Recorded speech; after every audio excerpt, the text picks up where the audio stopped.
네. 우리 지동환 집사님이 못 들어오셨죠?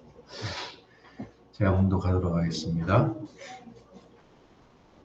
예수께서 무리를 보시고 산에 올라가 앉으시니 제자들이 나아온지라 입을 열어 가르쳐 이르시되 심령이 가난한 자는 복이 있나니 천국이 그들의 것이며 애통하는 자는 복이 있나니 그들이 위로를 받을 것이며 온유한 자는 복이 있나니 그들이 땅을 기업으로 받을 것이며 의에 줄이고 목마른 자는 복이 있나니 그들이 배부를 것이며 긍휼히 여기는 자는 복이 있나니 그들이 긍휼히 여김을 받을 것이며 마음이 청결한 자는 복이 있나니 그들이 하나님을 볼 것이며 화평하게 하는 자는 복이 있나니 그들이 하나님의 아들이라 일컬음을 받을 것이며 의를 위하여 박해를 받는 자는 복이 있나니 천국이 그들의 것입니다.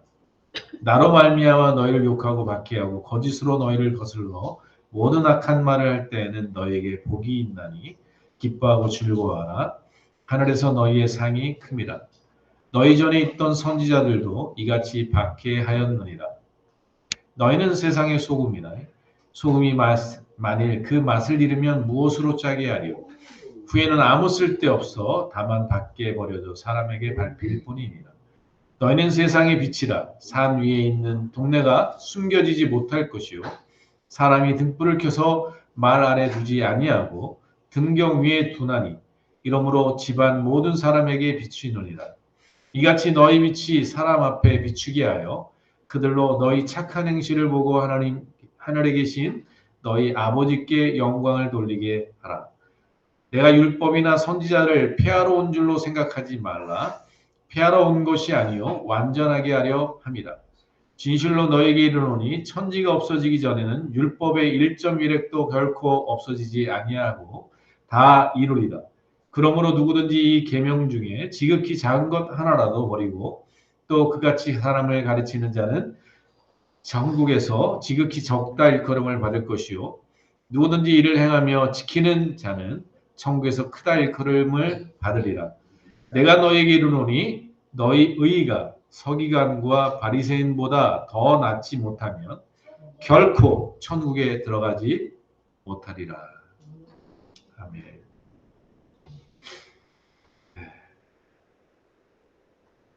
오늘은 제목이 빛과 소금, 변화의 삶이라는 제목으로 은혜를 나누고자 합니다.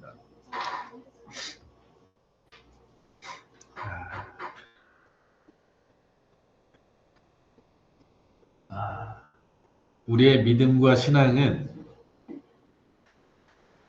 어제의 내가 신앙과 믿음이 아니라 지금 이 순간에 내가 믿고 신뢰하는 그 믿음이 하나님 앞에 믿음입니다. 우리는 늘 예전에 내가 좋았었을 때 믿음, 뜨거웠을 때 믿음, 그 믿음이 나인 것처럼 착각할 때가 굉장히 많습니다. 그래서 나는 누구보다 더 큰 은혜를 받았고 누구보다 더 큰 하나님을 경험했다라고 이야기할 수 있습니다. 그러나 성경은 그렇게 이야기하지 않습니다. 성경은 지금 내가 갖고 있는 믿음, 내가 지금 갖고 있는 은혜가 바로 나의 믿음이라는 사실입니다.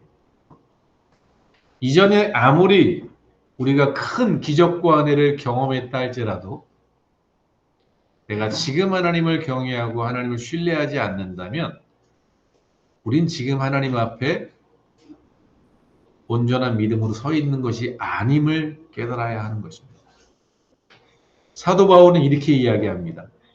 내가 지나간 모든 수많은 내가 주님을 위해서 했던 일은 다 뒤로 하고 내가 그리스도께 붙잡힌 바 이것을 쫓아간다 이렇게 돼 있어요.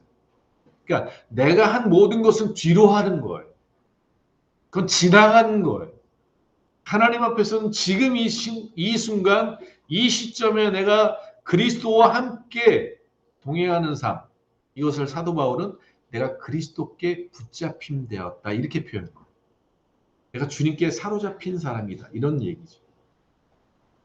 이 말을 좀 더 우리가 이해하기 좋게 얘기하면 내가 누군가의 사랑에 빠져 있는 거예요.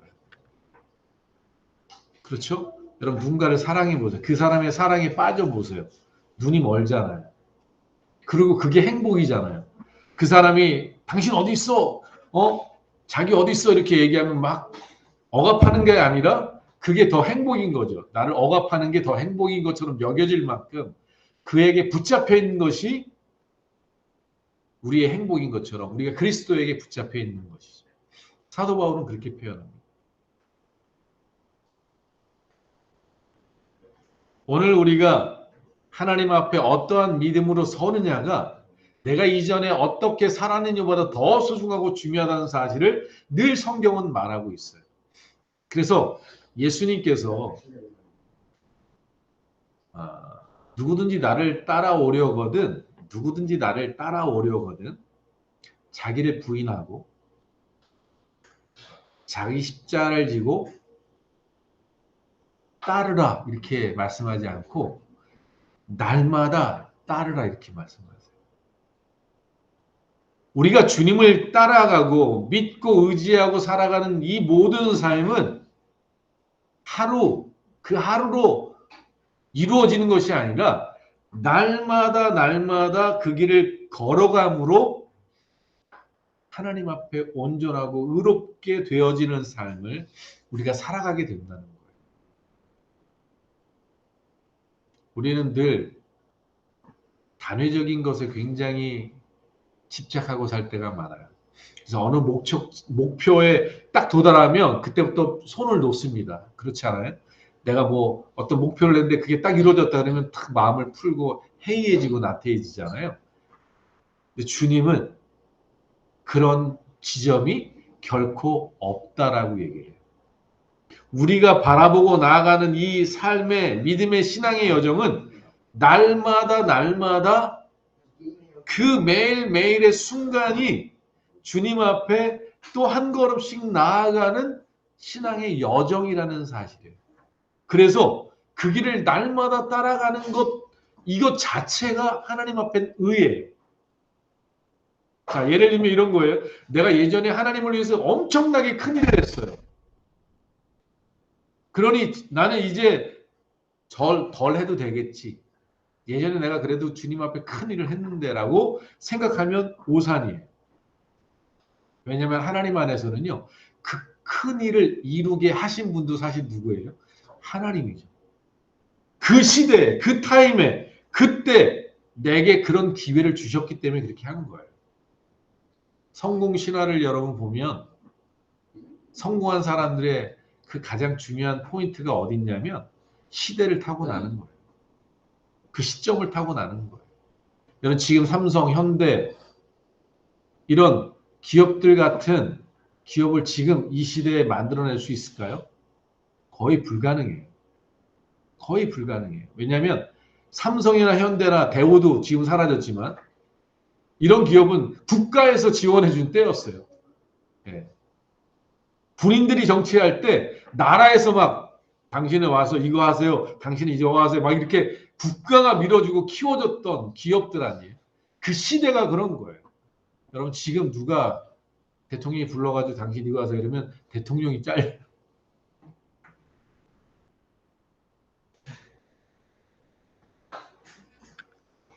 이처럼 이 모든 것들이 하나님의 은혜였다는 사실을 안다면 지금 내 현실에서 주님의 은혜로 살아가지 않으면 이전의 모든 하나님의 은혜가 허사가 되는 거예요. 사실은 그 수많은 시간들 속에 내가 이러한 일들을 행했던 것들은 사실 하나님의 은혜 속에서 가능했던 거거든요. 여러분 이게 믿음이에요. 세상 사람들은 이런 하나님을 믿지 않으니까 내가 지금 이렇게 멀쩡히 살아가고 내가 이렇게 건강하게 이렇게 사업도 크게 기업을 이루고 잘 살아가니까 내가 대단한 것처럼 여겨서 세상에 수많은 사람들이 나를 믿어, 내 주먹을 믿어, 난 이런 사람이야 이렇게 자부하지만 여러분 정말 우리가 우리의 삶을 돌아보면 내가 이 자리에 설 수 없었을 가능성이 높은 사건들이 우리의 삶 속에 얼마나 많았는지를 우리가 모르는 것들마저 우리가 이 자리에 설 수 있었던 그 모든 것들 속에서는 하나님의 은혜가 있었다는 사실을 세상 사람이 모를 뿐 우리는 알아야 돼요. 제가 이번에 그 바다를 보니까요. 갑자기 그런 생각이 들더라고요. 지구가 자전한 속도가 이렇게 엄청난데 이 엄청난 자전의 속도 속에서 우리가 이걸 못 느끼고 살아가고 저 바다가 저렇게 태평하고 저렇게 평온하게 잔잔히 요동치는 그 모습을 보면서 이거 기적이죠. 사람이 어떻게 이렇게 만들 수 있겠어요? 하나님이 그렇게 조성하지 않았다면, 하나님께서 그 경계를 세우지 않으셨다면, 하나님께서 그것을 꽉 잡아주지 않았다면, 어떻게 우리가 이렇게 태평하게, 안전하게, 행복하게 살 수 있을까요? 이번에 며칠 전에 엊그저께인가요? 사고를 보니까 테슬라더라고요. 차가 이렇게 고속도로에서 미끄러졌는지 어떻게 차가 벽을 받았는데 불이 났어요. 대부분은 이제 사고 나면 탁 정신 차리고 나와야 되는데 못 나오는 거예요. 그냥 거기서 불타 죽었어요.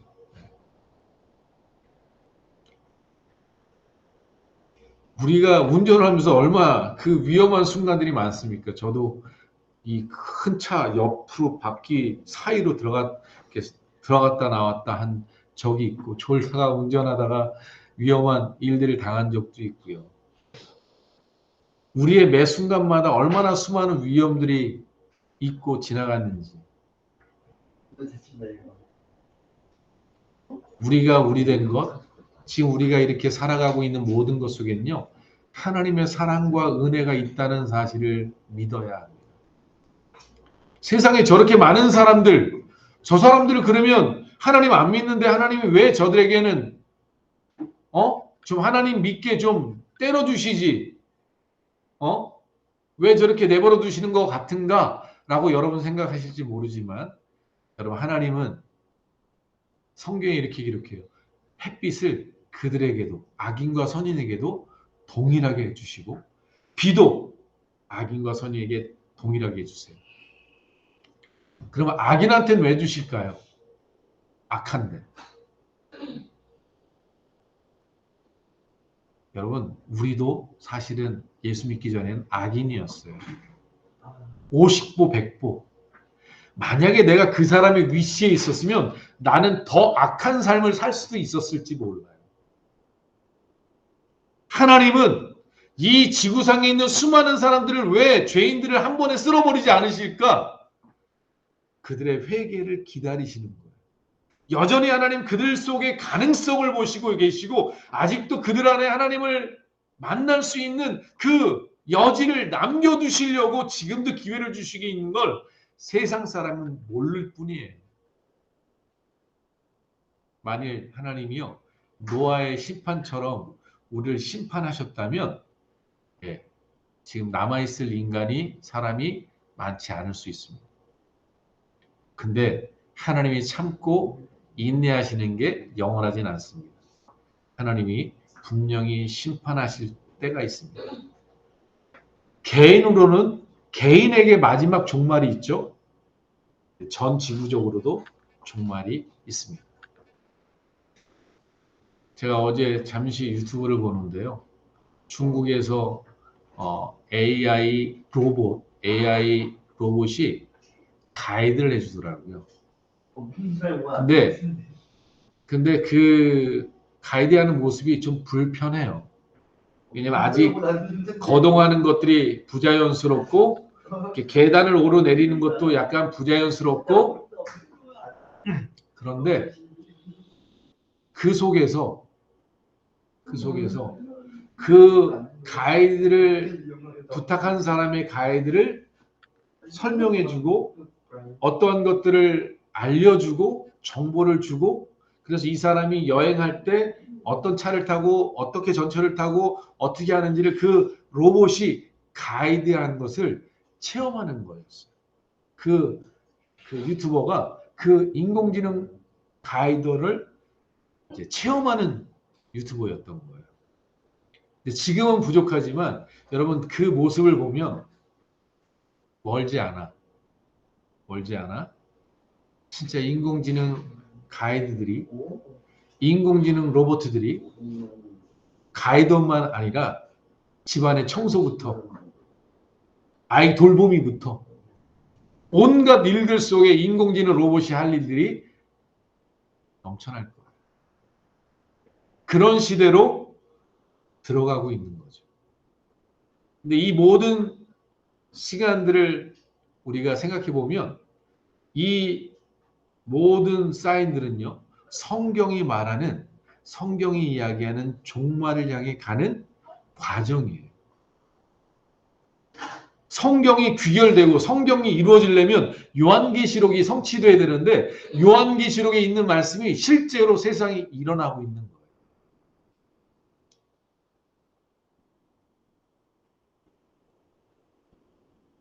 요한계시록 이야기는 나중에 또 따로 하겠지만 여러분 지금 일어나는 세상에 일어나는 모든 시스템이 변화했잖아요. 세상의 모든 시스템들의 변화는 요한계시록에 있는 마지막 때에 이루어질 적그리스도가 세상을 지배할 시스템을 다 구축하고 있는 거예요. 성경에 그렇게 나오죠. 마지막에 적그리스도가 세상을 666이라는 표를 통해서 지배할 날이 온다 이렇게 돼 있잖아요. 이게 50년 전 컴퓨터가 나오기 전 시대만 생각해도 이거는 우리의 머리로 이해할 수 없는 성경이었어요. 근데 지금은 누구나 지금 일어나는 일련의 일들을 보면서 정말 그런 시대가 올 수도 있겠다. 정말 누군가가 이 세상을 지배하고자 한다면 지금 있는 네트워크를 통해서 모든 것을 감시하고 모든 걸 통제할 수 있는 시스템이 되어졌고 또한 이것을 지배할 수 있는 그런 시스템만이 아니라 기계들도 돼 있다. 여러분 CCTV만 보시잖아요. 아니에요. 요즘엔 드론도 얼마나 유용하겠어요? 전쟁의 무기로. 예. CCTV만 아니라 날아다니는 CCTV 이제 드론이 역할을 감당하고요. 기계들이, 로봇들이 모든 세상의 곳곳에 세상을 다스리는 자에 의해서 통제될 수 있는 도구로 쓰일 수 있는 그런 시스템들이 구축되어 있는 거예요. 제가 지금 구글을 들어가서 구글 그 로드맵을 보면요. 구글에 그 사진들이 다 찍혀 있어서 누르면 그 길을 다 따라서 지금 어딘지 다 알 수 있고요. 제가 칠레를 들어가 보니까 제가 살았던 델로갈 3410번지 그 주소를 치고 들어가니까 그 집이 나와요. 내가 살던 그 모습의 집이 아직도 발달하지 않아서 그대로 있더라고요. 여러분, 지금 이런 모든 것들이 구축돼가는 모든 것들은요, 사실 세상의 종말을 향해 나아가는 거예요.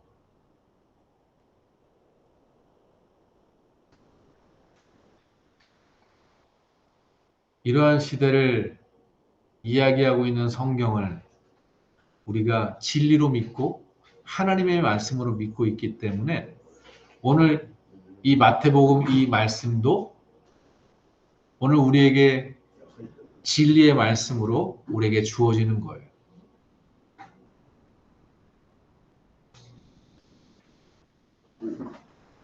오늘 예수님께서 제자들에게 말씀하십니다. 복 있는 사람은 어떤 사람인지, 진짜 복 있는 사람이 누구인지를 쭉 설명하시죠.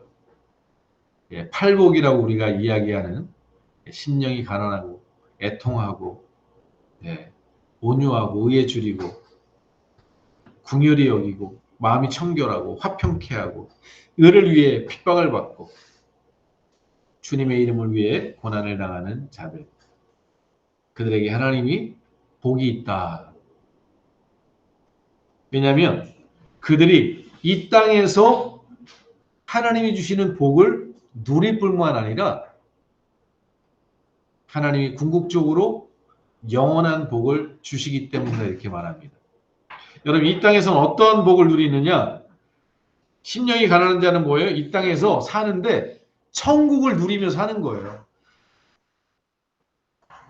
내가 이 땅을 살아가는데 막 쩔쩔매고 고난의 삶이 아니라 이 땅이 천국 같은 삶인 거예요. 또 애통하는 자는 어떻게 해요? 위로를 받아요. 이 세상에서 사는 동안에 주님의 위로를 받아요. 또 온유한 자는 어떻게 해요? 땅을 기업으로 받아요. 부동산. 이게 온유한 자에게 하나님이 주신다는 거예요. 또 의에 줄이고 목마른 자는 하나님 배부르게 하신대요. 긍휼히 여기는 자는 또 긍휼히 여김을 받는데요. 청결한 자는 하나님을 볼 수 있게 한대요. 화평케 하는 자는 하나님의 아들이라고 일컬음을 받는답니다. 의를 위해 박해를 받는 자는 천국이 그들의 소유로 주어진다.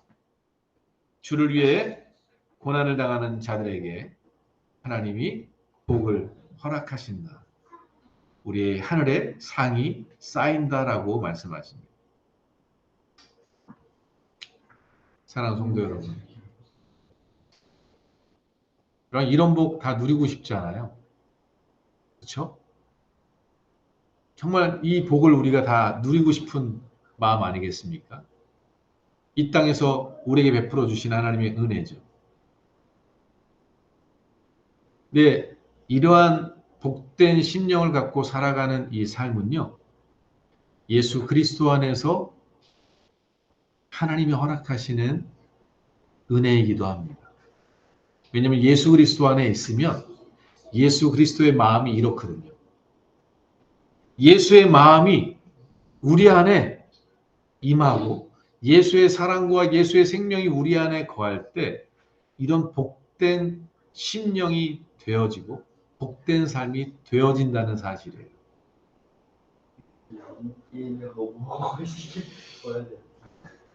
저는 여기 있는 팔복 중에 하나님의 은혜 중에 하나가 있다면, 내 안에 있다면 긍휼한 마음이 있어요. 그냥 어떠한 드라마를 보든 영화를 보든 아니면 어떤 사람을 보든 어떤 상황을 보든 긍휼함이 흘러가요. 근데 그런 긍휼한 마음을 가진 내가 또 하나님께 긍휼함을 입는 나를 발견할 때가 많아요. 왜냐하면 저도 얼마나 부족하고 얼마나 연약하고 얼마나 악하겠어요. 그런데 하나님이 저를 긍휼히 여기시는 하나님을 경험하게 돼요. 긍휼히 여기는 자는 긍휼히 여김을 받는 이 복이 있는 거예요. 여러분, 우리가 우리의 삶 속에 정말 이러한 마음이 우리 안에 있어야 돼요. 심령이 늘 겸손하고 가난하고 낮아진 마음이 있어야지 교만하고 거만한 마음. 오늘 보면 심령이 가난한 자는 복이 있나니 천국이 그들의 것이며 이렇게 돼 있잖아요. 그러면 심령이 가난한 자는 어떤 사람이겠어요? 겸손한 사람, 이렇게 이야기할 수 있는 거예요. 그러면 심령이 교만한 자는 저주가 있나니 지옥이 그들의 것이며 이렇게 바꿔 해석할 수 있는 거예요. 정말 그렇거든요.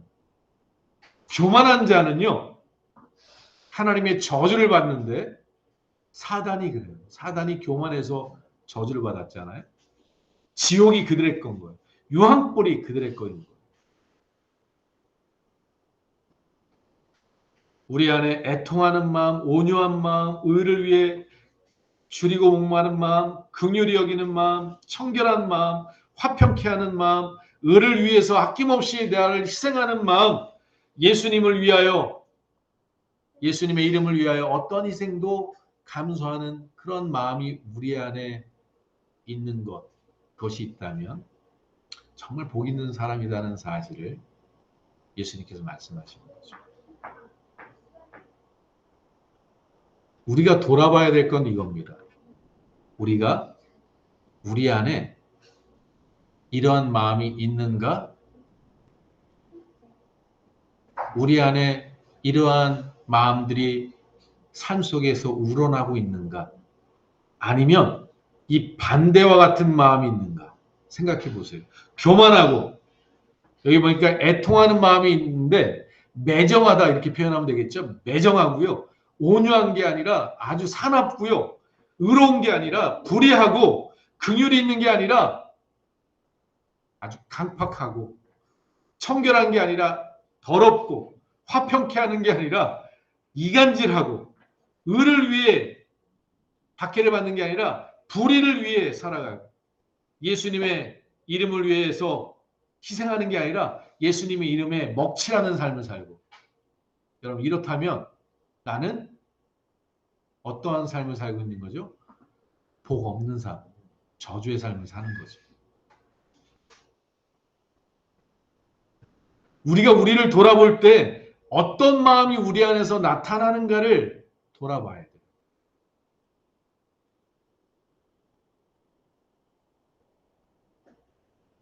그런데 여러분 우리에게 이런 마음이 있기를 정말 사모하십니까?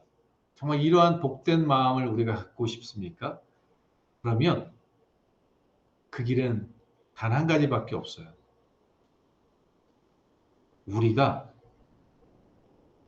예수 그리스도 안에서 죽어야 되고 예수 그리스도와 내 안에 살아나야 돼요.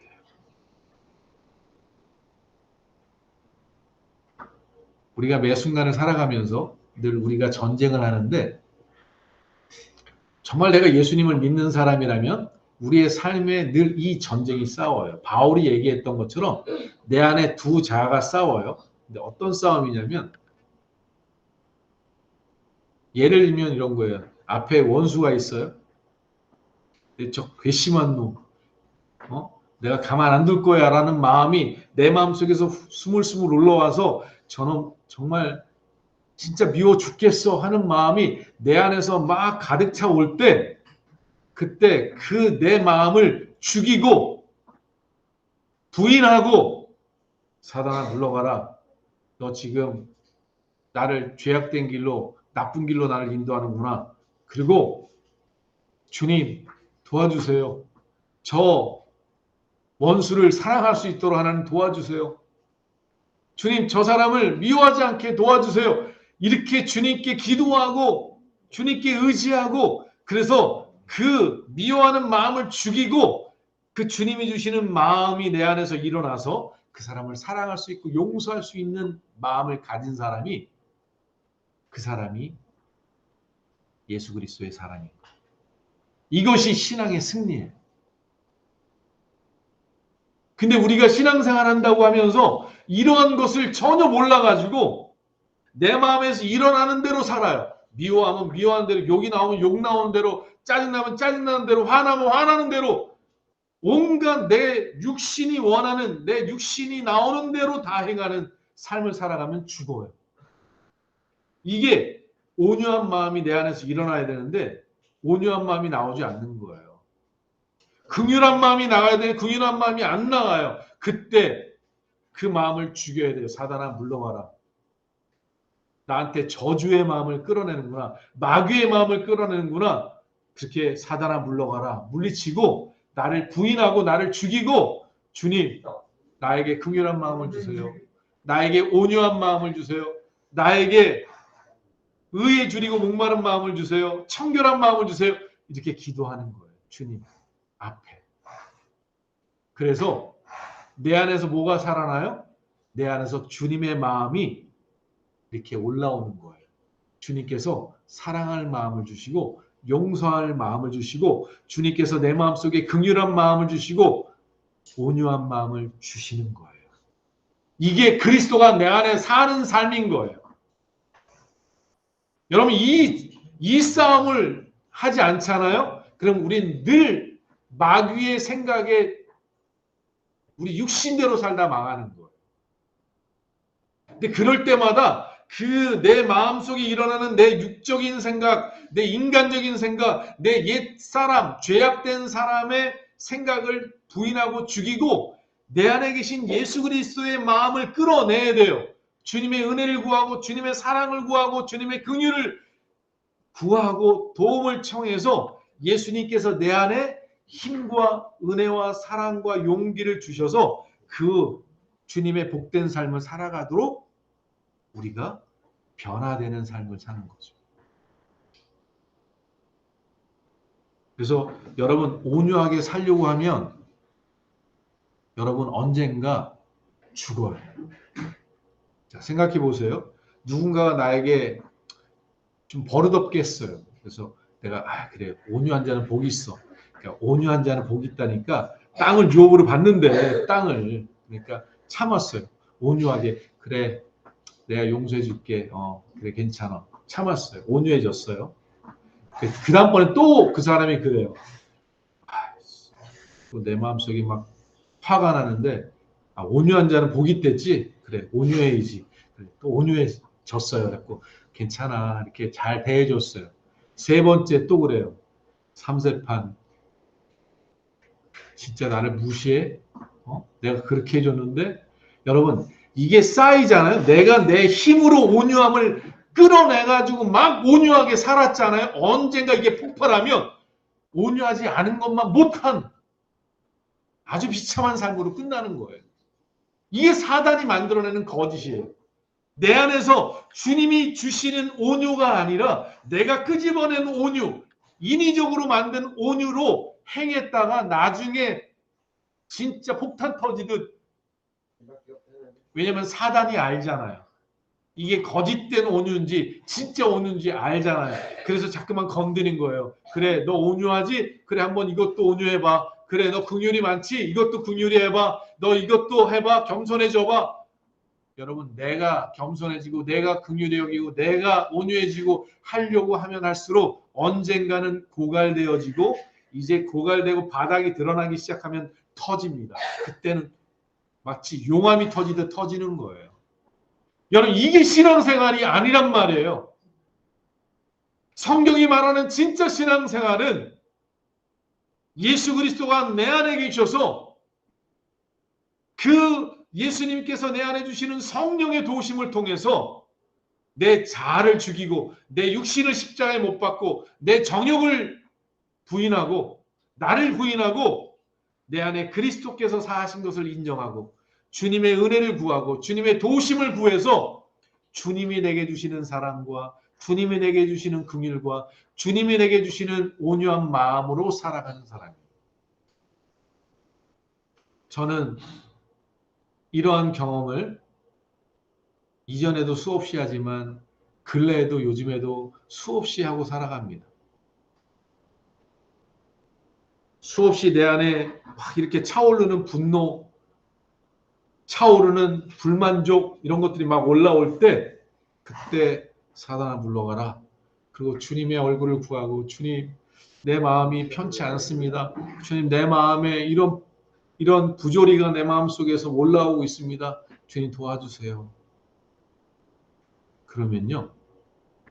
정말 내 안에 없었던 그 주님의 마음이 자연적으로 일어나서요.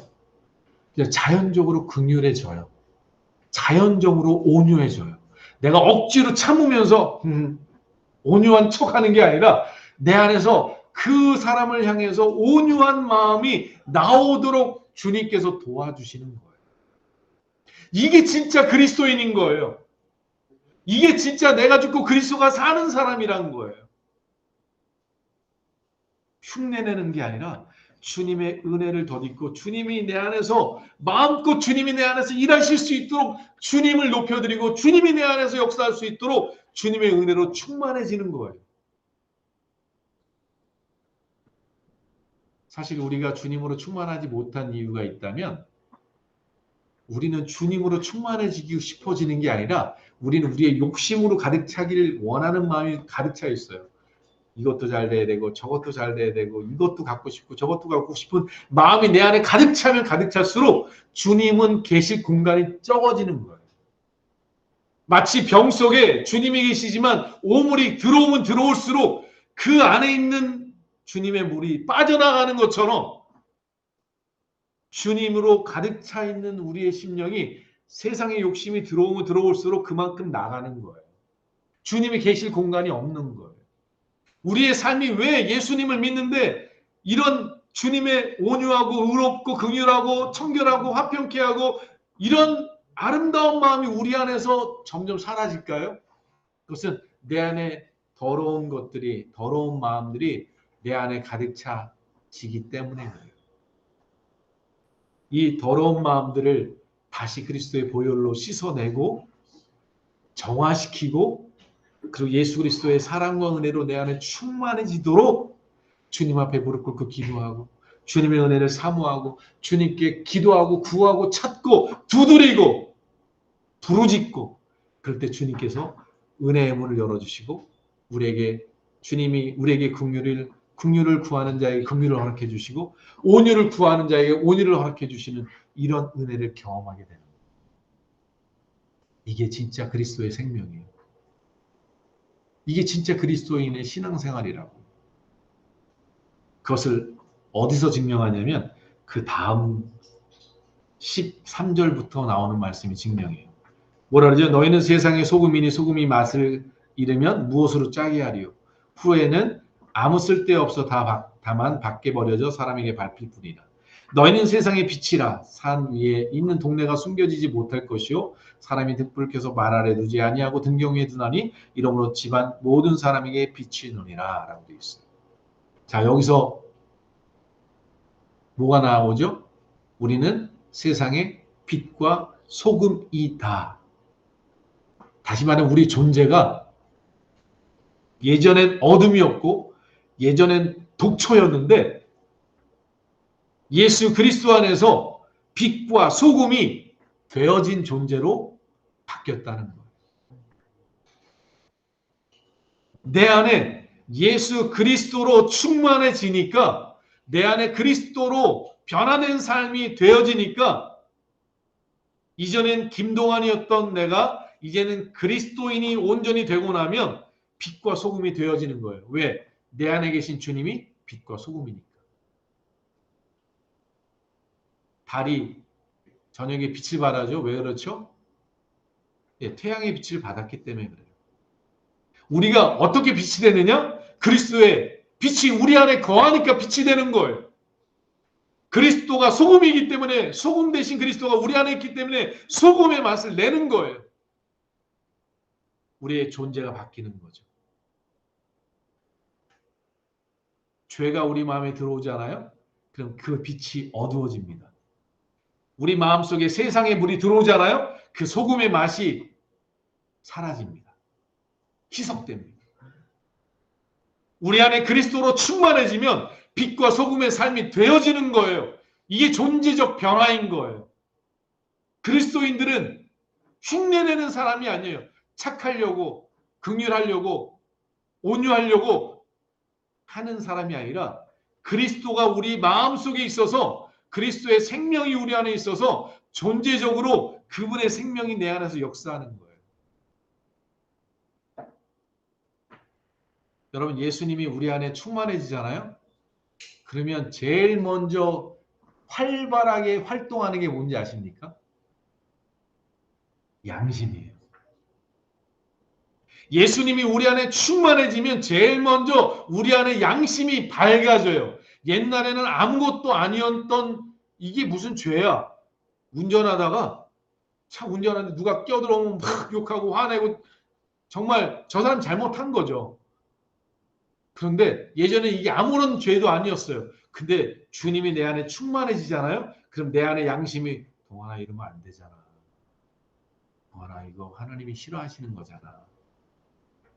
우리 안에 양심의 발동이 세밀해지기 시작해요. 아주 자그마한 곳에도 우리의 양심이 발동하게 돼 있는 거예요.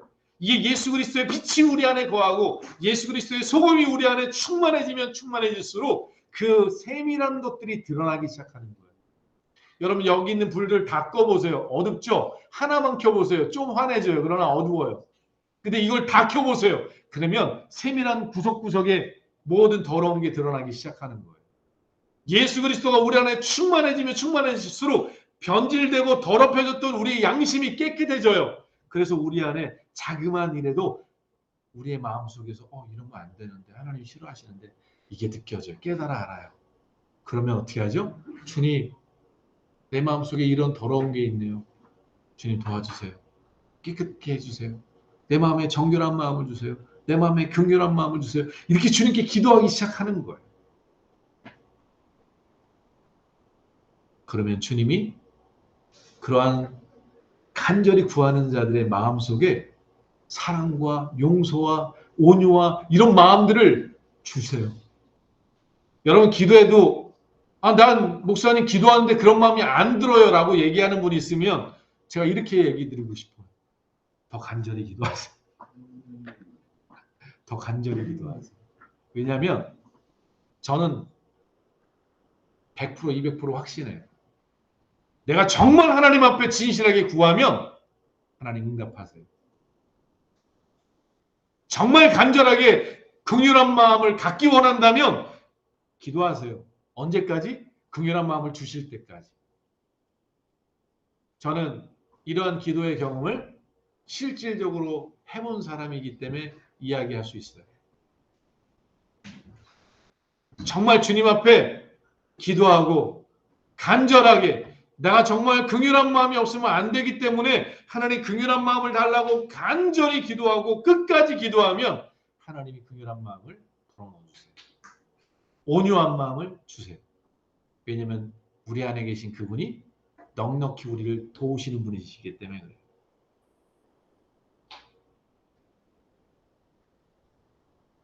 그런데 여러분 여기서 우리가 핑계대면 안 돼요. 나는 하려고 했어. 나름은 최선을 다했어. 근데 나는 안 돼. 나는 정말 온유해지려고 했고 나는 정말 청결해지려고 했고 나는 정말 이렇게 했는데 나는 불가능해. 그렇게 얘기하는 분이 있다면 하나님 앞에 이것은 진실하지 못하다. 왜냐하면 주님이 못 주실 게 뭐가 있어요? 아니 주님 나 긍휼히 여기기 싶어요. 긍휼한 마음을 주세요. 그런데 너 안 줘. 이렇게 하시는 주님이시겠어요? 여러분 이런 주님이라면 믿지 마셔요. 내가 하나님 앞에 온유함을 구하는데 하나님이 나 너한테 온유한 마음을 안 줘. 이런 하나님이 믿지 마세요. 왜 믿어요? 이런 하나님을. 하나님이요. 우리 마음속에 온유가 없는 것을 발견하게는 하세요. 내 안에 긍휼함이 없는 것을 발견하게 하세요. 그래서 어떤 사건, 어떤 사람, 어떤 조건을 통해서 내 마음속에 있는 이 잘못된 것들을 드러나게 하시는 거죠. 그때 우리가 해야 될 것은 뭐냐? 주님 앞에 무릎 꿇는 거. 긍휼의 원천, 온유의 원천, 사랑의 원천이신 주님 앞에 구하고 그 주님의 은혜의 줄기가 우리 안에 들어오면 긍휼한 마음이 들어오고 온유한 마음이 들어오고 사랑의 마음이 들어와요. 이게 되어지는 거예요. 이래야 빛과 소금이 되는 거예요. 근데 바리새인들이 어떻게 했는가 보세요. 17절부터 보면 이렇게 말합니다. 내가 율법이나 선제를 폐하러 온 줄로 생각하지 말라. 폐하러 온 것이 아니라 완전하게 하려 함이라. 진실로 너에게 이르노니 천지가 없어지기 전에는 율법의 1.1획도 결코 없어지지 아니하고 다 이루리라. 자, 율법은 폐하는 게 아니라 주님 완성하신다 그랬어요. 율법 다 지켜야 된다는 얘기죠. 야, 이제 큰일 났어요. 우리 율법 어떻게 지켜요? 율법 안 지키면 안 된다고. 율법을 완전하게 하신다고 그랬잖아요. 여러분, 주님이 이 말씀을 우리에게 괜히 주시겠어요? 주님께서 하신 말씀인데 바울이 얘기하는 것도 아니라 예수님께서 하신 말씀이에요. 율법을 완성하세요. 근데 율법을 완성해가는 과정이 뭐냐면 우리 안에 예수 그리스도의 생명이 살아있느냐 살아있지 않느냐의 문제예요. 내가 지금 완벽하지 못해요. 그런데 내가 예수님과 늘 교제하고 늘 주님께 기도하면서 그 긍휼과 온유와 은혜를 경험하고 누리고 살아가는 생명력이 있다면 그 사람은 언젠가 뭐가 될까요? 진짜 예수 그리스도의 사람이 되는 거예요. 지금 아닌데 되어질 거예요. 왜냐하면 그 안에 예수의 생명이 있으니까. 그래서 19절 20절에 이렇게 말합니다. 그러므로 누구든지 이 계명 중에 지극히 작은 것 하나라도 버리고 그같이 사람을 가르친 자는 천국에서 지극히 작다 일컬음을 받을 것이요 누구든지 이를 행하며 가르치는 자는 천국에서 크다 일컬음을 받을 것이라. 내가 너희에게 이르노니 너희 의가 서기관과 바리새인보다도 더 낫지 못하면 결코 천국에 들어가지 못하리라. 자, 우리 의가 바리새인과 서기관만도 못하면 결코 들어갈 수 없어요. 어디를요? 천국. 자, 바리새인과 서기관들과 우리의 차이는 어디 있을까요? 자, 우리의 의가 바리새인과 서기관보다 낫지 못하면인데, 자, 율법을 지키는 걸로 따지면 바리새인과 서기관보다 더 잘 지킬 수 있나요? 이들은 율법주의자들인데. 근데 이들이 지키는 것은 율법의 껍데기만 지키는 거예요. 온유한 척, 긍휼한 척, 온갖 척은 다 하지만 그 안에 본질이 없는 거예요. 네, 예수 그리스도 안에 있는 우리는 어떤 게 있죠? 예수의 생명이 우리 안에 있잖아요. 그래서 우리 안에는 이런 마음이 있는 거예요. 나는 긍휼한 마음이 없어. 나는 온유한 마음이 없어. 주님, 내 안에 온유가 없고 긍휼이 없어요. 주님 저를 도와주세요. 이것이 바리새인과 서기관보다 나은 거예요. 보세요. 바리새인과 서기관은 예수님 십자가 못 박아 죽이면서 침뱉고 네가 하나님의 아들이야 내려와 이렇게 이야기한 사람들이 누구예요? 율법주의자들, 바리새인과 서기관들이에요. 그들 안에는 뭐가 없었죠? 긍휼이 없어요. 사랑이 없어요. 온유도 없어요. 예수님을 십자가에 못 박고 벌거벗겨서 죽어가는 예수님 보면서 내가 잘못했나? 내가 이거 잘못한 거 아니야? 이렇게 뉘우치고 돌이켜야 되는데 그런 마음이 없는 사람들, 그게 바리새인이고 서기관이에요. 우리는 어떻죠? 정말 예수 그리스도 안에 있는 사람은 누구한테 화를 확 냈어요. 내가 왜 그랬지? 주님, 제가 또 화를 냈네요. 어떻게 해요, 주님? 안타까워하고 죄송스러워하고 하나님 앞에 부끄러워하고 그래서 주님, 내가 저 사람한테 상처를 주는데 용서할 수 있도록 도와주세요. 가서 미안해. 내가 이렇게 화내서 미안해. 이게 서기관과 바리새인보다 나은 사람인 거예요. 네, 만일 우리가 바리새인과 서기관처럼 강팍하고 교만하고 거만하고 자기는 잘 믿고 있다고 착각하는 사람들, 이 사람들은 한 나라에 못 들어간다는 거예요. 예수님이 이것을 비유로 얘기하신 적이 있어요. 예루살렘 성전이에요. 거기에 바리새인과 서기관들이 왔어요. 뒤에는 또 죄인이 딱 왔어요. 근데 바리새인과 서기관은 성전으로 딱 들어가서 두 손을 들고 하나님, 내가 일주일 동안 이렇게 금식하고 이렇게 구제하고 이렇게 살았습니다. 이렇게 하나님께 영광 돌립니다. 이렇게 기도를 했다는 거예요. 근데 죄인은 성전에 들어가지도 못하고 밖에 서서 하나님, 저는 죄인입니다. 저는 들어갈 자격도 없습니다. 이렇게 기도했다는 거예요. 예수님이 하신 말씀이에요. 그러면서 물어봐요, 제자한테. 하나님 누구의 기도를 들으셨게? 이렇게 물어보세요. 근데 제자들은 양심이 살았잖아요. 알죠? 죄인입니다. 맞아. 하나님 그 죄인의 기도를 받으셨어. 자기가 죄인이고 자기가 잘못된 것을 그 빛을 통해서, 율법을 통해서 비침 받은 거예요. 여러분, 팔복은요, 율법이에요. 긍휼한 자는, 청결한 자는, 온유한 자는, 의를 위해 핍박받는 자는 이렇게 다 우리에게 알려주셨어요. 근데 내가 긍휼한 마음이 없잖아요. 온유한 마음이 없잖아요. 그럼 돌아봐야 돼요. 내가 그리스도의 은혜가 부족하구나. 아직도 내가 주님의 사랑으로 충만하지 못하구나. 아직도 내가 주님의 은혜로 충만하지 못하구나. 이 사실을 발견하고 기도해야 돼요. 누구한테? 생명의 근원, 사랑의 근원, 온유의 근원, 청결의 근원, 긍휼의 근원이 되시는 주님께 부르짖고 기도해야 돼요. 주님 긍휼한 마음을 달라고, 온유한 마음을 달라고 주님께 기도하는 거예요. 그러면 주님은 그런 자에게요, 은혜를 주세요. 온전케 하세요. 율법을 완성시켜 주세요. 이제 말씀 맺겠습니다. 사랑하는 성도 여러분,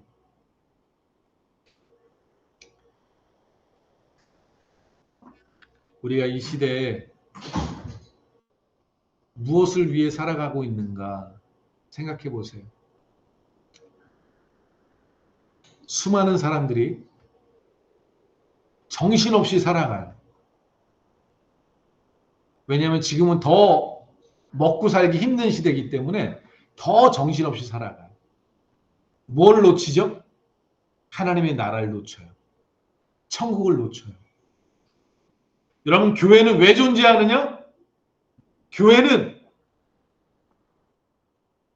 하나님의 살아계심을 다시 리마인드 해주고요. 하나님의 나라를 다시 기억하게 하고요. 하늘의 소망을 다시 회복시켜 주시고요. 주님의 사랑을 다시 회복시켜 주시는 것이 교회가 돼야 되는 거예요. 교회 가서 주님의 사랑을 다시 회복하고 주님에 대한 하나님의 살아계심을 다시 기억하고 하늘의 소망을 다시 체험받는 것이 아니라면, 내가 세상에서 지쳤는데 힘들었는데 교회 와서 예배드리고 말씀드렸더니 힘이 났어, 용기가 났어, 이제 세상에 나가서 좀 더 이제 좀 이번 주에는 내가 좀 힘있게 살 수 있을 것 같아. 여러분, 이렇게 신앙생활하는 건 종교예요. 기독교 신앙이 아니에요. 우리가 예수님의 사랑으로 충만해지고요. 하늘의 소망으로 충만해지고요. 하나님의 살아계심으로 충만해지잖아요. 그러면 다른 것은 다 하나님이 더해주세요.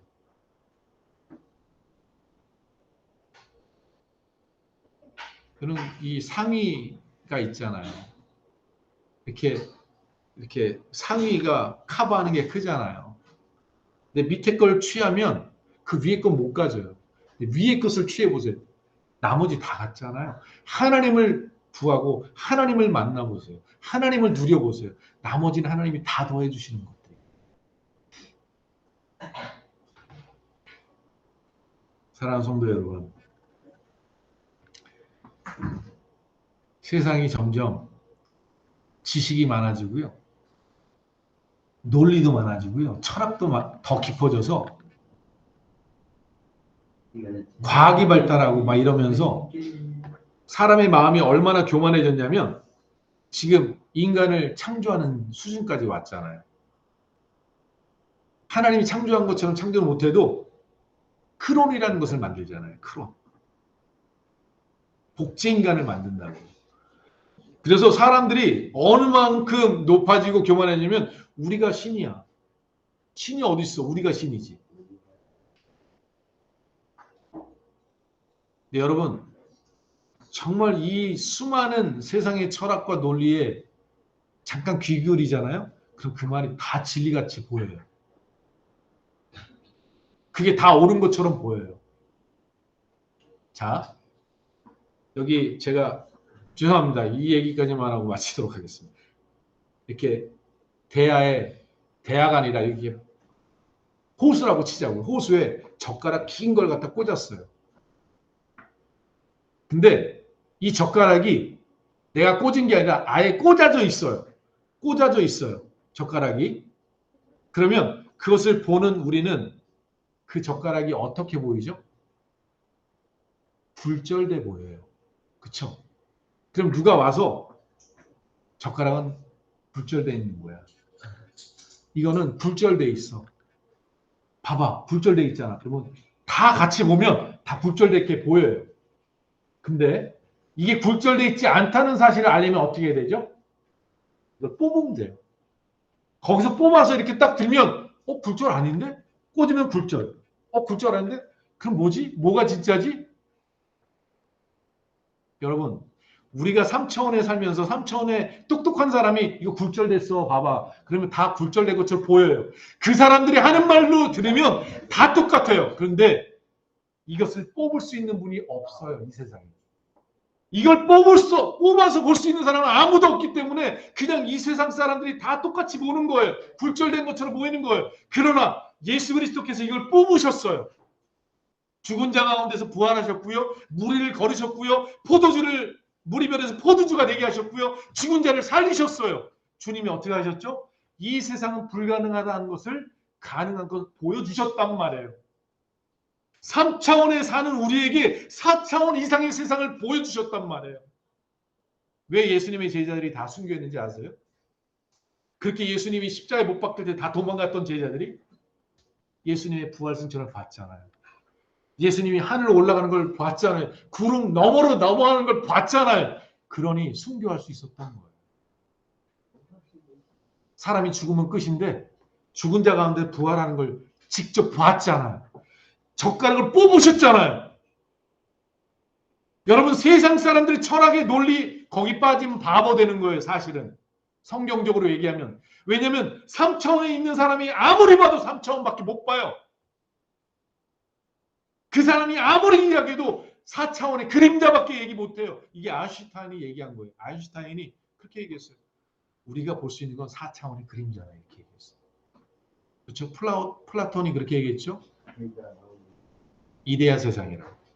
본체는 저기 있는데 여기 투영된 세상이라고. 그래서 똑똑한 사람이니까 그렇게 발견하는 거예요. 3차원의 제한을 갖고 있는 우리가 어떻게 4차원 세계를 이해할 수 있겠냐고요. 성경은 하나님의 세계인데. 그러니 여러분 세상의 철학과 과학과 논리에 놀아지 말아야 돼요. 거기에 속지 말아야 돼요. 우린 뭐만 믿어야 돼요? 성경 말씀, 예수 그리스도의 복음, 성경의 말씀을 믿고 이 말씀을 신뢰하고 살아가는 삶을 살아야 합니다. 여러분 안에 누가 계신지 아십니까? 여러분이 언젠가 예수님 내 마음에 들어와 주세요 라고 예수님을 영접했다면 그게 진짜라면 예수님이 여러분 안에 계세요. 비록 여러분이 못 느낀다 할지라도 여러분 안에 계세요. 왜냐하면 우리가 싫든 좋든 숨을 들이마시면 공기가 들어오죠.